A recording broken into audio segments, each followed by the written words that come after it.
প্রিয় আলফাডাঙ্গাবাসী ভাইরা, আসসালামু আলাইকুম। আমরা বিশ্বস্ত সূত্রে জানতে পেরেছি যে আলফাডাঙ্গা বাজারের এবং আশেপাশের গ্রামের বিশেষ করে হিন্দু ব্যবসায়ীদের উপর নানা রকম ভয়ভীতি দেখিয়ে নতুন নতুন মামলার আসামি বানানোর কথা বলে নীরব চাঁদাবাজি চেষ্টা করে যাচ্ছে।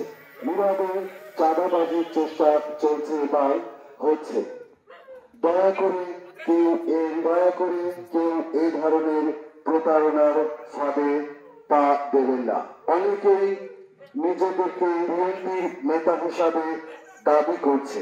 এ ধরনের কোন ব্যক্তি যদি আপনাকে বিএনপির নাম দিয়ে ভয়ভীতি দেখিয়ে দয়া করে তাৎক্ষণিকভাবে আলফাডাঙ্গা উপজেলা বিএনপির সিনিয়র নেতাদের জানাবেন এবং সাবেক সংসদ সদস্য খন্দকার নাসিরুল ইসলামকে জানাতে বিশেষভাবে অনুরোধ করছি। খন্দকার নাসিরুল ইসলাম এর মোবাইল 01819433445।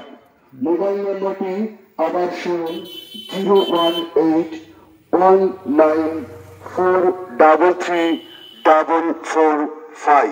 এখানে আরো উল্লেখ, ভুক্তভোগী ভাইরা পুলিশ প্রশাসনের সাথে ও যোগাযোগ করতে পারেন। ধন্যবাদ আনতে উপজেলা বিএনপি আলফাডাঙ্গা ফরিদপুর।